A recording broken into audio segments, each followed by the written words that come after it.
para traer su palabra, reconociendo siempre nuestra responsabilidad y agradecidos porque Dios nos habla. Continuamos con esta serie de mensajes sobre los desafíos del siglo XXI, enfrentando los desafíos del siglo XXI. Y dentro de esta serie comenzamos el domingo anterior un ciclo que titulamos Enfrentando los peligros en la iglesia. Hoy estamos en la segunda parte de este tema, en que continuaremos analizando el pasaje de la segunda carta a Timoteo en el capítulo 3, verso del 1 al 9. Padre, gracias por esta mañana. Gracias porque podemos tener tu palabra, abrirla, leerla, creerla y obedecerla. Ahora, Señor, como parte del ministerio que me has dado, voy a guiar a tu pueblo, Señor, en esta exposición. Dame palabra tuya, poder tuyo, e ilumina nuestras mentes, Señor, para entender tus verdades. En tus manos ponemos todo, Señor, en el nombre de Jesucristo. Amén. Bueno, indiscutiblemente que el pecado llegó a este mundo para complicarlo todo. Y esa complicación forma parte de la historia humana hasta nuestros días y seguirá formando parte hasta que el Señor llegue por segunda vez para poner fin al pecado, juzgar al mundo y tengamos un mundo nuevo donde more la justicia y no haya pecado. Mientras ese día no llegue, la Biblia dice que los tiempos irán de mal en peor. Cualquiera que le anuncie un mensaje diferente, cualquiera que le diga que este mundo va a mejorar separado de Dios, no le crea. Y aun cuando mucha gente en los tiempos que vivimos, tiempos finales, postreros, como dice Pablo, escribiendo a Timoteo, no dejarán de ser peligrosos, porque muchos también tomarán la puerta ancha y el camino cómodo. Sabemos que el ser humano es pecador, que arrastramos una naturaleza depravada, que esa naturaleza nos inclina hacia el mal, que aunque muchos de nosotros no lleguemos a expresar toda la maldad que por naturaleza tenemos, no podemos obviar la realidad de que somos pecadores y el pecado nos complica la vida.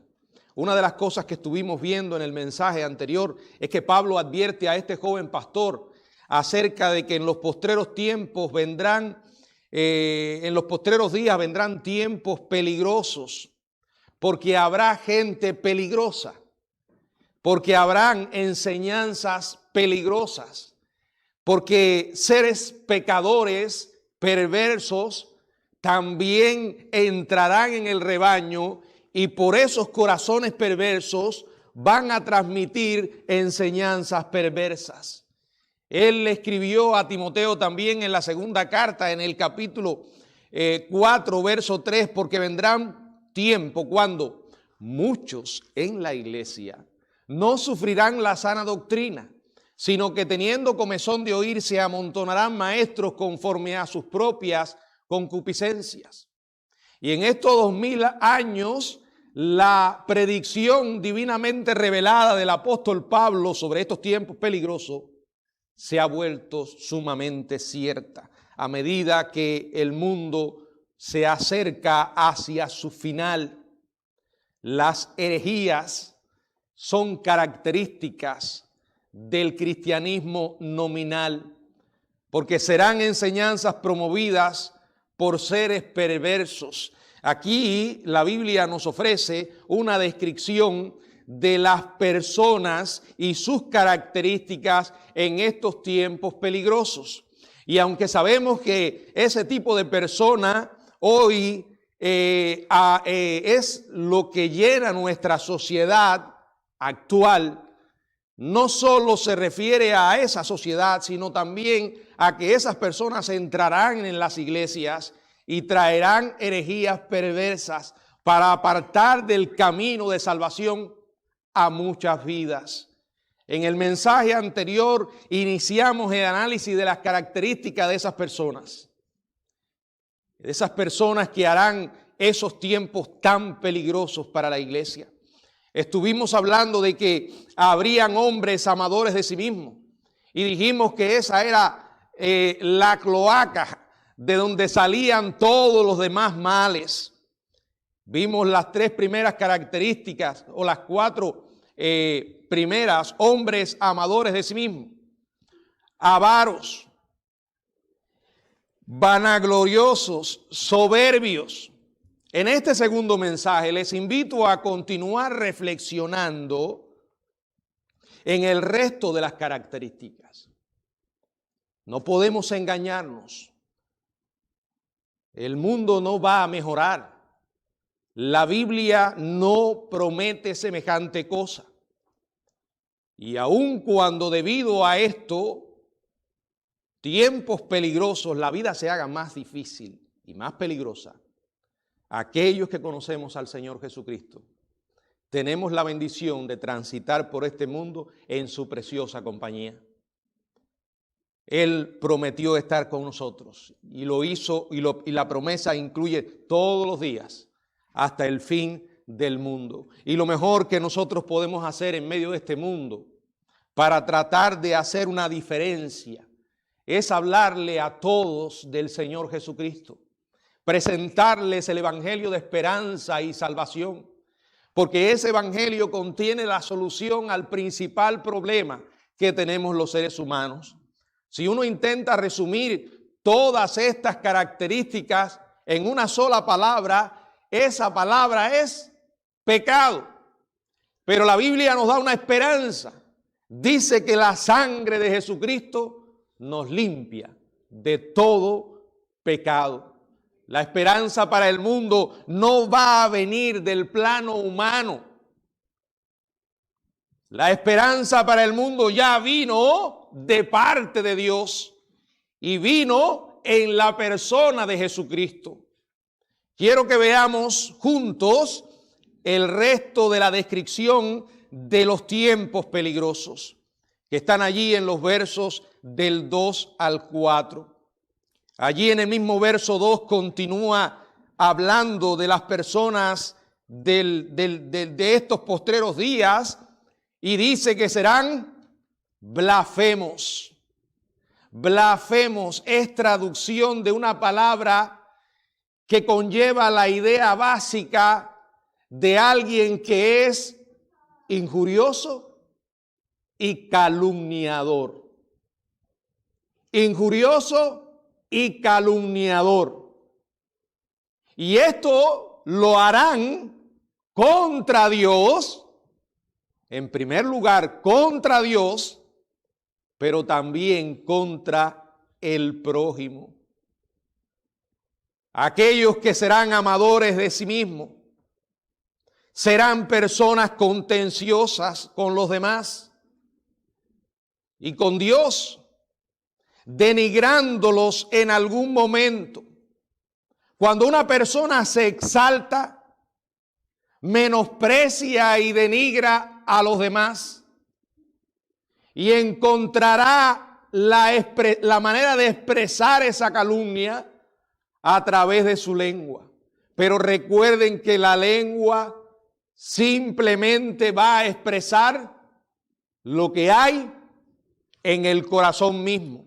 La Biblia nos dice en el Evangelio de Marcos, en el capítulo 7, los versos 21 y 22, porque de dentro del corazón de los hombres salen los malos pensamientos, los adulterios, las fornicaciones, los homicidios, los hurtos, las avaricias, las maldades, el engaño, la lascivia, la envidia, la maledicencia, la soberbia, la insensatez. Todas esas maldades salen de adentro, a menos que usted no tenga corazón. ¿verdad? Cuando habla del corazón, está hablando de la mente, está hablando de la parte interna del ser humano, los pensamientos que incubamos y le damos expresión a través de nuestros miembros. O sea, el mal está en nosotros mismos. Cuando una persona es blasfema, es porque su corazón es blasfemo. Y el hombre vive ciego a esta realidad por cuanto se cree que es bueno. La sociedad enseña que el hombre es bueno. Las filosofías humanas, la psicología, la antropología, enseña que el hombre es básicamente bueno. La Biblia dice todo lo contrario, porque es el libro de Dios y como tal es el que contiene el diagnóstico correcto acerca de nuestra verdadera enfermedad, que en realidad no es una enfermedad, es el pecado, ¿verdad? Pero ese mal solo tiene una solución. Blasfemos. ¿Cuántas veces no escuchamos expresiones que la gente realiza contra Dios y contra otros? Y cuando la Biblia dice que vendrán, está diciendo que la sociedad se va a caracterizar en estos días por individuos como esos, blasfemos. Segundo, o sea, sigue hablando allí la sexta característica, desobedientes a los padres. ¿No le parece conocido eso? La desobediencia de los hijos a los padres en nuestro día se ha vuelto endémica. Y no es difícil encontrar la causa. Vuelvo, es el pecado. Las criaturas que llegan a este mundo con esos rostros angelicales y de las cuales todos nos enamoramos, seguirán creciendo e irán perdiendo esa inocencia e irán expresando la misma naturaleza que todos llevamos. Por eso es que hace falta en los hogares disciplina. Un hogar en el que no se disciplinan los hijos es algo más parecido a un circo que a un hogar. Porque si los hijos no aprenden a respetar a sus padres, no van a respetar a nadie. Si muy pronto en sus vidas no reconocen que hay una autoridad, jamás lo van a reconocer. Por eso es esencial que los hogares saludables, sanos, establezcan una disciplina firme, reglas, porque ellas expresan también el amor que los padres pueden tener por los hijos. Pero por una razón muy trágica hoy, muchos padres se han descuidado de esto y piensan que disciplinar a un hijo es hacerle daño. No han leído la Biblia, no la conocen, porque la Biblia habla mucho a favor de la disciplina. Y no solo de la disciplina, a veces menciona la vara. Sabemos que han habido excesos.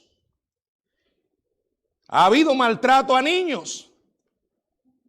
Pero otros se han ido al otro extremo.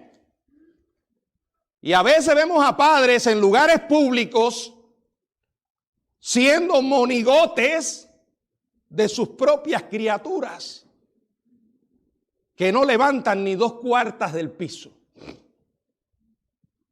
Yo he escuchado padres que me han dicho: yo no sé qué voy a hacer con fulano. Y cuando tú miras a fulano, es una criatura que no sabe ni lavarse la boca. Escuche, padre o madre, si usted no sabe qué va a hacer con su hijo ahora, prepárese. Lo que hoy te da gracia, mañana te va a hacer llorar. La Biblia dice que los tiempos finales, los postreros días, y cuando emplea esta expresión se está refiriendo al tiempo entre la primera venida de Cristo y su segunda. Y mientras más nos acerquemos al regreso del Señor, la desobediencia paterna será algo muy común. Aquellos que crecen en hogares sin disciplina ni reglas de conductas de algún tipo, van a creer que esa misma conducta pueden mantenerla en la sociedad. ¿Por qué creen ustedes que hoy las cárceles están llenas de jóvenes, de adolescentes? ¿Por qué vemos tantos de ellos enredados en las drogas y el alcohol? Porque se criaron sin disciplina, con padres irresponsables que nunca entendieron que nada puede sustituir su presencia. Por ejemplo, aquellos que creen que por comprarle cosas a sus hijos, concederles caprichos, están siendo buenos padres. Aprenda a decir que no. Que pronto ellos descubran que también hay una palabra que significa no. Ah, pero yo puedo, pastor, aunque puedas. Porque uno de los grandes problemas es que los hijos se creen que lo merecen todo. Aprenda a decir que no. Establezca una disciplina firme, póngase de acuerdo con su esposa, con su esposo. No es que usted va a abusar de su hijo, pero enséñeles que hay reglas que respetar, hay valores que mantener y que usted es la cabeza del hogar, no porque lo diga, sino porque Dios le dio esa autoridad. Y para el bien de esas criaturas deben aprender a entender eso. Y digo pónganse de acuerdo porque a veces lo que ocurre es que, por ejemplo, el padre establece una regla o la madre establece una regla en cuanto a la disciplina y el nene va corriendo para donde está la madre o el padre porque el padre le quita la autoridad a la madre y viceversa. No hagan eso. No dejen que los abuelos se metan en eso. Los abuelos tienen las mejores intenciones, pero créanme, ese amor maduro a veces los hace flojos. Aprenda a enseñar a sus hijos que en la vida hay que respetar la autoridad, que aprendan a respetar a los maestros, a la policía. Pero no lo van a aprender si primero no respetan a sus padres. No permita nunca que le falten el respeto. Que le digan groserías.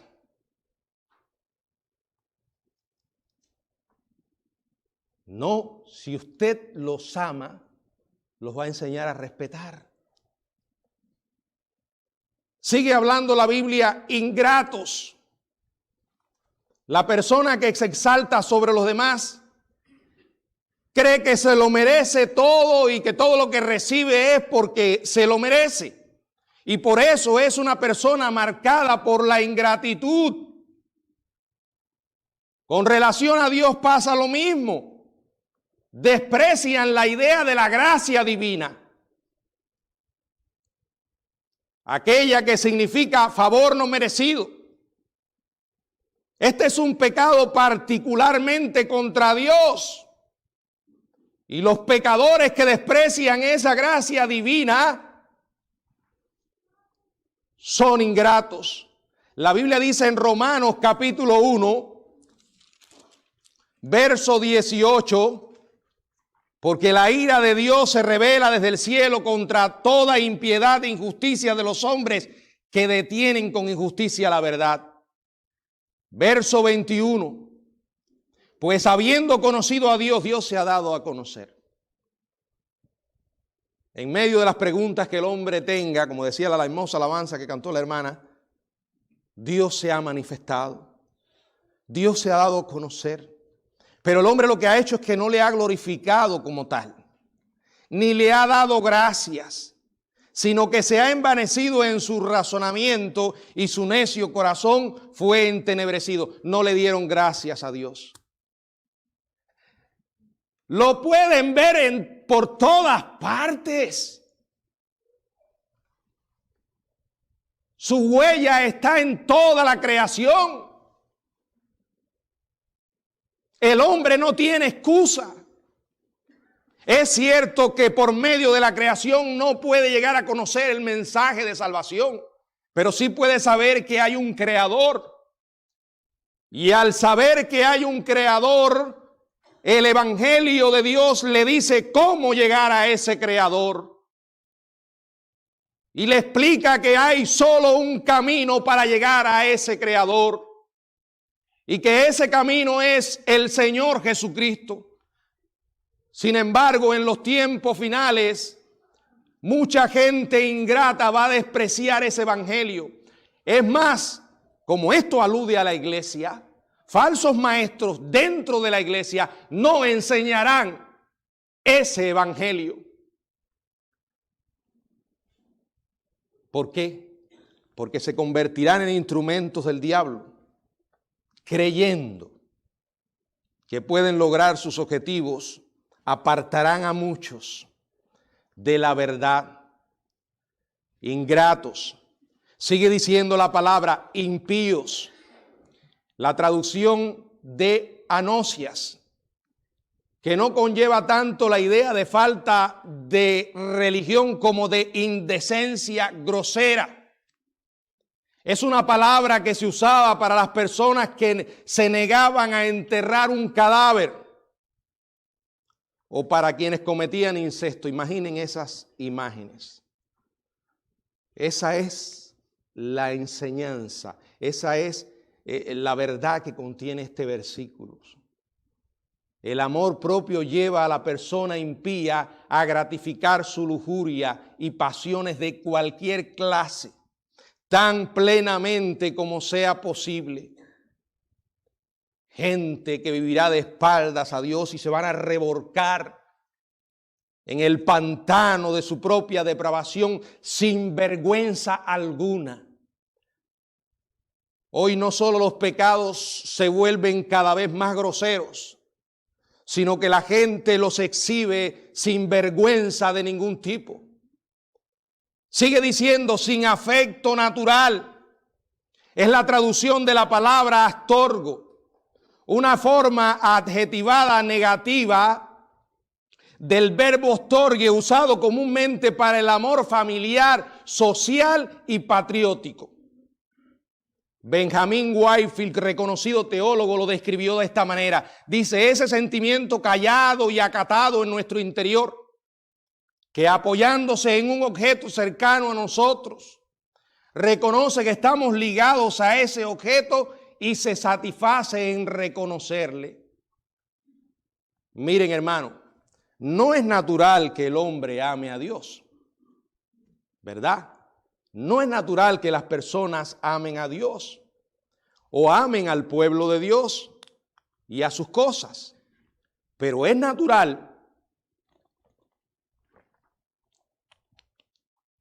que las personas amen a su familia. Por tanto, cuando habla aquí de estar sin afecto natural, están describiendo a personas que no van a amar ni a sus propias familias. Miren, si usted conoce a alguien así, ya sabrá cuán peligrosa podrá ser esa persona. Todos cometemos errores. No hay padres y madres perfectos. No hay hermanos ni hermanas perfectas. Pero cuando alguien vive su vida de una manera miserable, recordando una y otra vez algo que pudieron haberle hecho en su propia familia, y por esa razón abrieron el hueco y lo sepultaron sin oportunidad de arrepentimiento y reconciliación, usted está ante una persona sumamente peligrosa. Es lo que la Biblia llama sin afecto natural. Es no tener corazón. El comportamiento de las personas sin afecto natural los vemos a diario en los periódicos, en los noticieros. Esposos y esposas que abusan unos de otros. Padres e hijos que abusan unos de otros, al punto de llegar a matarse. Eso es algo tan común hoy en los titulares de los periódicos y noticieros, que se pasan todo el tiempo corriendo detrás de noticias brutales y sensacionalistas, pero van reflejando la triste condición humana. Dentro de las iglesias habrán personas sin afecto natural. Habrán personas peligrosas. Usted puede conversar con alguna de esas personas y le van a dar todas las razones del mundo para ser como son. Pero delante de Dios no tienen excusa. ¿Saben por qué no tienen excusa? Porque cuando usted conoce el Evangelio se da cuenta que el amor bíblico es una decisión. Y el perdón bíblico es una decisión que no depende nada del objeto de ese amor o del objeto de ese perdón. En otras palabras, que usted es responsable por dar ese perdón y dar ese amor a pesar de. Puede que tenga razón, que alguien le haya herido, le haya ofendido, pero estoy seguro que usted también le hizo daño a esa persona. Pero fíjense, la cadena es algo triste. Miren, blasfemos, desobedientes a los padres, ingratos, impíos, sin afecto natural. Sigue. Implacables. La palabra lo dice todo. Gente implacable. Gente determinada a ir por su propio camino sin importar las consecuencias, y son piedras. Piedras para otros cuando se equivocan. Miren, hermano, usted tiene que aprender a convivir con gente imperfecta porque usted es imperfecto. Y eso significa que todos nos equivocamos. No podemos ser implacables con otros si no queremos que otros sean implacables con nosotros. Este tipo de personas que describe la Biblia son personas que no perdonan y no quieren ser perdonados. Son personas irreconciliables más allá de la razón. En cuanto a ellos no hay compromiso, no hay reconciliación, no hay tribunal de apelación. Su amor propio es tan extremo y egoísta que nada importa, solo ellos. Implacables, implacables, implacables. Qué condición tan miserable de vivir. ¿Saben por qué? Porque hay momentos en que uno necesita gente que no sea implacable. Y si tú eres del tipo de persona así, no vas a encontrar a alguien que tenga misericordia contigo. Es mejor pecar del lado de la misericordia. Es mejor que si hay algo de que mañana puedas decir, me tengo que arrepentir, fue haberle extendido la mano a tu enemigo, aunque no se lo merecía. Sigue diciendo calumniadores. A veces la gente piensa que los chismes y las calumnias son inofensivas. No, no lo son. Porque una vez que abrimos nuestra boca, ya el daño está hecho. El calumniador, la calumnia es un pecado muy dañino y destructivo. No repita las cosas porque alguien le dijo. Si usted no tiene información de primera mano, cállese la boca. La Biblia dice que de toda palabra ociosa un día vamos a tener que dar cuenta. Cuando le venga el impulso a querer desbocarse, Señor, pon guarda en mis labios. Mientras las personas implacables tienden a pasar por alto e ignoran a los demás, los calumniadores y maliciosos tienen la idea de dañar a otras personas. Son personas manipuladoras que solo les interesa llevar adelante sus propósitos. La palabra calumniador es una traducción del término diabolos. ¿No le suena familiar? Eso nos está dando una idea de lo severo que es este mal. Diabolo significa acusador. Y se usa 34 veces en el Nuevo Testamento para describir ¿a quién? Al diablo. Los calumniadores envueltos y cegados por el amor propio hacen la misma obra del diablo. Sigue hablando en el mismo verso 3, intemperantes. La palabra es acrates, denota incontinencia. Y esto se refiere a alguien que no es capaz de tener dominio ni en la esfera moral y un total descontrol espiritual. Intemperante describe a personas que no tienen absolutamente ninguna inhibición ni vergüenza. ¿No han conocido gente así? Van a toda velocidad, viviendo su propia vida sin ningún tipo de restricción moral y consideración por otros. Pierden el control de sus propias vidas y quedan enredados en sus pasiones y ambiciones. Hay gente que hoy están hundidos en este pantano. ¿Cómo llegaron allí? Con la intemperancia. Sigue hablando el verso 3 también, crueles, gente fiera.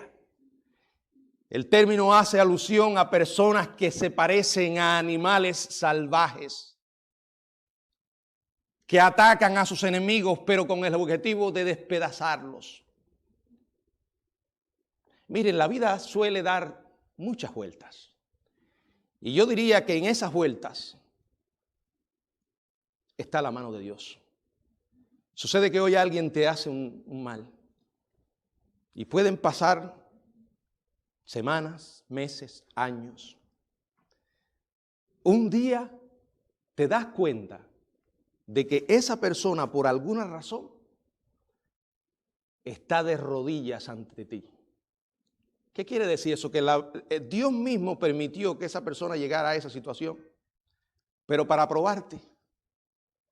Para probarte ahora que ves a aquel que te hizo daño en una posición vulnerable y que tienes la capacidad y probablemente el poder para ponerle el pie en la cabeza y darle el último empujón. Mi pregunta es, ¿qué harás? ¿Qué harás? Si lo haces, estás actuando exactamente como lo que dice la Biblia. Cruel. Aborrecedores de lo bueno. No solo personas que van a desechar lo bueno, sino que van a aborrecer lo bueno. Son los que odian lo que debería amarse y aman lo que debería odiarse. A aquellos que la Biblia dice en Isaías que a lo malo llaman bueno y a lo bueno malo. A la luz tinieblas y a las tinieblas luz. La Biblia dice aborrezcan, pero aborrezcan lo malo. Pero esta gente van a aborrecer lo bueno. Traidores. En el verso 4. Traidores. La Biblia también advierte que en estos postreros días la traición será algo muy común. Miren, por ejemplo, quiero que leamos lo que dice la palabra en Marcos, en el capítulo 10, verso 21 y 22. Disculpe, Mateo capítulo 10.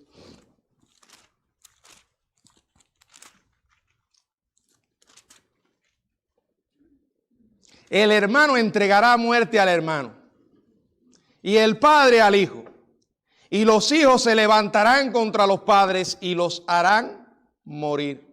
Y seréis aborrecidos de todos por causa de mi nombre, mas el que persevere hasta el fin será salvo. Pero también en Mateo capítulo 24, el Señor dice lo siguiente.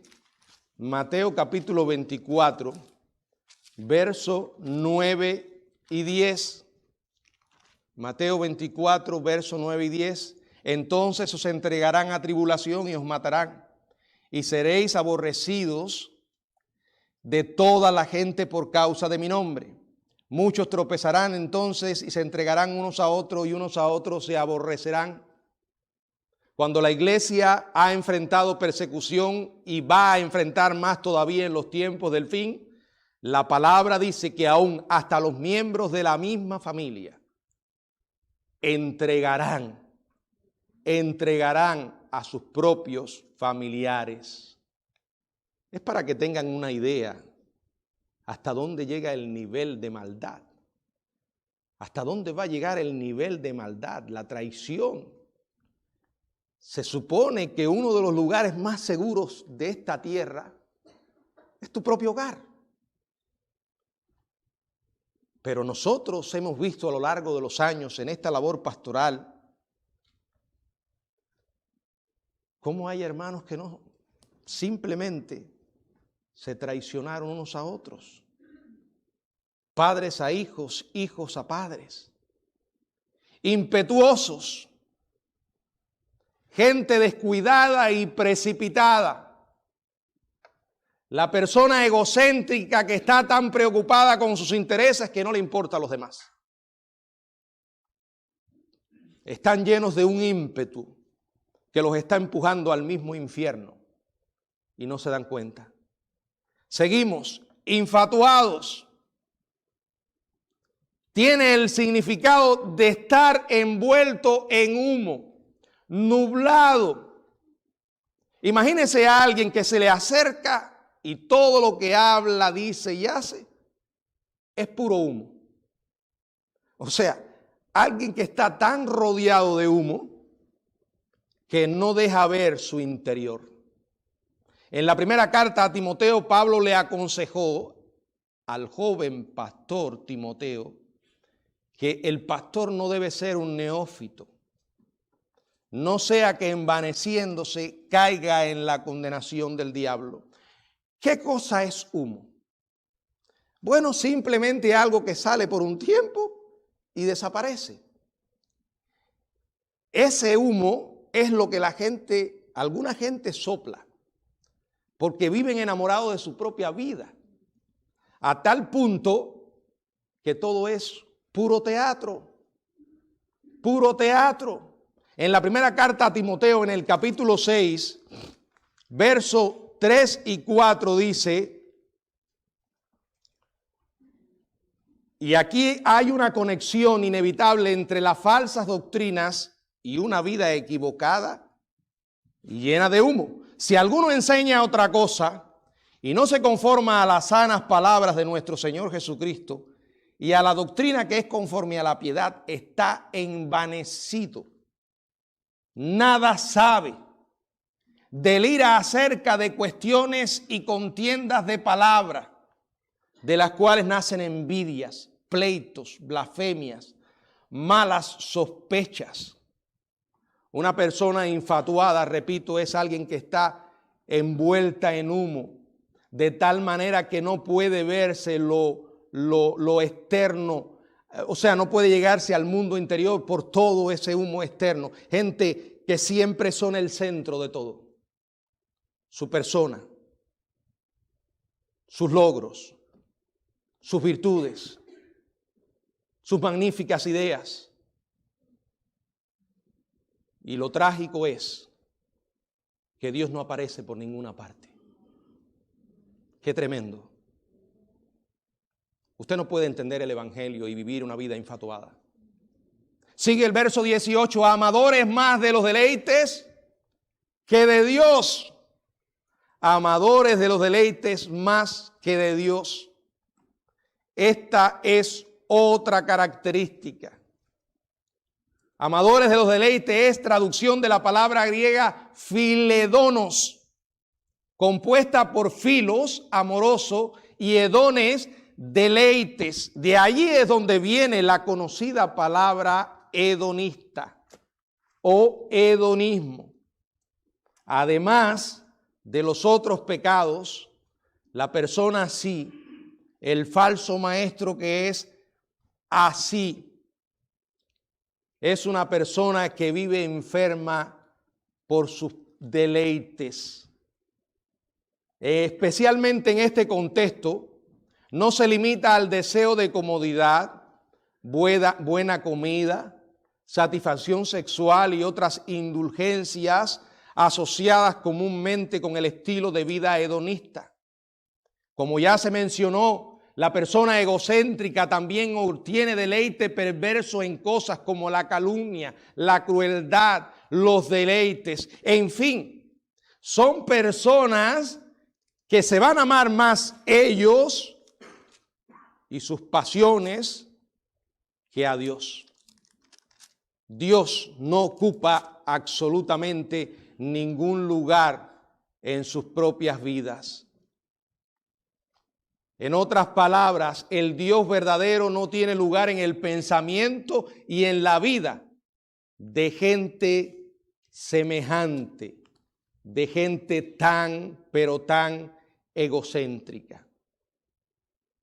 Tómese unos minutos, vuelva a leer cada una de esas terribles características. Faltan algunas. El próximo domingo terminaremos con el resto. ¿No se percata de cuán peligrosos son estos tiempos? Tal vez usted es el tipo de persona que está pensando en que los peligros solo vienen de los asaltantes, los estafadores, las pandillas que puedan llegar una noche imprevista y tratar de entrar en su casa y robarle. Por eso usted tiene toda su casa llena de alarmas, cámaras y todo tipo de protección.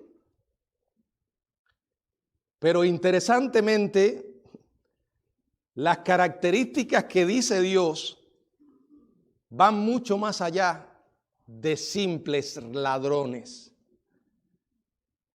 Y los verdaderos peligros no están o no van a estar en una noche tenebrosa cualquiera. Los verdaderos peligros estarán en las relaciones humanas. Porque la gente que se aleja de Dios,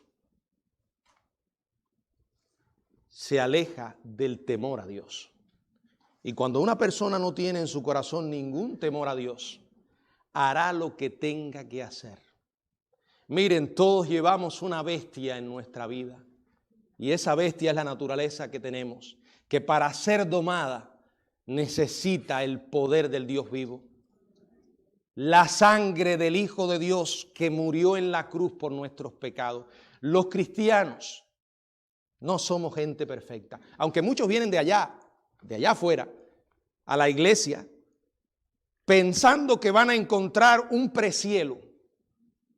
O sea, es la antesala del cielo y que los cristianos son gente santas. No, eso es una manera de pensar muy ingenua. Pero la gran diferencia que tenemos entre aquellos que no conocen a Dios y los que lo conocemos, que una vez entendimos quiénes somos, cuán malos somos y cuánto necesitamos a Dios. No somos más que personas que estamos bajo el tratamiento divino y que muchas veces esa bestia va a tratar de dar patadas y levantarse. Pero tenemos al Dios vivo para someternos a Él y para que Él haga en nuestra vida o dé a nuestra vida el control que necesitamos para hacer las grandes cosas. Miren, les voy a hacer claro. La obediencia cristiana sin Dios es totalmente imposible. Entréguele una Biblia a un incrédulo que lea la Biblia y todos los mandamientos que están en la Biblia y que intente obedecer uno. La obediencia, repito, es imposible sin Dios. Sin embargo, la Biblia está llena de mandamientos para aquellos que hemos conocido a Jesucristo. Y aunque tenemos que someternos en una decisión libre de nuestra voluntad a esos mandatos, el Señor nos da la capacidad para obedecerlo. Por eso cuando me encuentro con un mandamiento difícil, humanamente imposible de cumplir, como por ejemplo, ama a tu enemigo, amar a mi enemigo, pero ese tipo no me hizo daño a mí. Ese tipo hizo daño a la persona que yo más amo. Pero eso no va a cambiar el mandato. Tienes que perdonarlo. Pero Dios, yo no puedo sentir por esa persona. Dios no espera que sientas. Si Dios esperara que nosotros sintiéramos para obedecer, entonces no nos mandaría a obedecer, o no nos mandaría a perdonar o a amar a un enemigo. No. Es una decisión que tú tomas y la decisión significa que vas a ir por encima de lo que te hizo. Que cuando ese rostro viene a tu mente y antes tenías deseo de que la tierra se abriera y se hundiera al infierno, y quizás llegaste hasta la osadía de decir, bueno, Dios, no lo mates, pero al menos fractúrale ambas piernas. Ya ahora piensas en esa persona y vas por encima de lo que te hizo. ¿Y saben lo que ayuda a estas cosas? A lidiar con gente así, porque esta gente está aquí hoy en el escenario. Probablemente nosotros tengamos alguno de estos problemas aquí en nuestra vida y conozcamos personas con estos problemas. Pero no es imposible. ¿Saben por qué no es imposible? ¿Y por qué un cristiano puede vivir en tiempos peligrosos? Porque Dios está con nosotros. El Dios sobrenatural, real, vivo y verdadero. El Dios que nos amó tanto que fue capaz de enviar a su Hijo para salvarnos de nuestras miserias y del daño que no solamente nos hacemos nosotros, sino le hacemos a los demás. Dios fue al extremo de hacerse hombre, de vivir entre nosotros y de enfrentar una muerte atroz. Dios fue al extremo de ser tratado como el peor de los criminales. No, ese mensaje usted no lo va a encontrar en ninguna parte que fuera del cristianismo. El Dios de otras religiones es lo más parecido a un superhéroe que no se sacrifica, que no se hizo humano y mucho menos murió por otros. Eso es locura para la mente natural. Pero Dios ha querido salvar al mundo por esa locura. Y la Biblia llama la locura de la predicación. Esa locura hoy nosotros la vamos a tipificar como hacemos todos los domingos. Si alguien entra por esa puerta y se sienta ahora aquí y nos ve hacer esto, esa gente está loca. Después que aquel hombre estuvo hablando por una hora, se pusieron a repartir unos platos y yo pensaba que iban a dar una merienda. No, ¿qué merienda? Si lo que dieron allí fue una minúscula pieza de galleta o de pan y un poquito de jugo, están tan locos que ni siquiera buscaron bastante para uno merendar. O sea, un incrédulo no va a entender nada de esto. ¿Y por qué nosotros lo hacemos todos los domingos? Porque estamos recordando de qué se trata estar aquí hoy, cuando tanta gente está en sus casas, porque tuvieron una semana agotadora de trabajo, hicieron muchas horas extras, ganaron muchísimo dinero y el domingo es para descansar. ¿A quién se le va a ocurrir el domingo en la mañana a las 9:45 ir a un lugar para estar allí casi 3 horas? Por eso la gente nos ve como locos. El evangelio es locura, hermanos. Pero aquellos que sabemos de qué se trata esta locura, decimos, Señor, gracias por esta dulce locura. Porque si no estuviera loco para ti, ya hacía rato que estuviera loco en el mundo. ¿Usted se ha puesto a mirar un poco cómo vive la gente sin Dios hoy? He visto en las calles jóvenes que no pasan de 20 años de edad, como zombies, muriendo en vida porque la droga los está matando. Y otros perversos se aprovechan de eso y hacen dinero sin trabajar. Ese es el mundo que nosotros vivimos. Esa es la consecuencia de estar alejado de Dios. Y la gente se pregunta, ¿dónde está el Dios de Elías? ¿Verdad? Como decía la alabanza. ¿Dónde está Dios? ¿Por qué no se manifiesta? El mismo Dios que respondió en la alabanza ha respondido en la Biblia. Lo que nosotros celebramos aquí es lo que Dios hizo por nosotros. Y como Dios sabe que tenemos tanta mala memoria, por eso dice, cada vez que tomen el pan y beban de la copa, están anunciando la muerte mía, la muerte de mi hijo. Cuando participamos de estos elementos, estamos recordando lo que Dios hizo por nosotros en Cristo Jesús. Qué maravilla saber lo que dice Romanos 8:1, que ya no tengo condenación. Mis pecados han sido perdonados.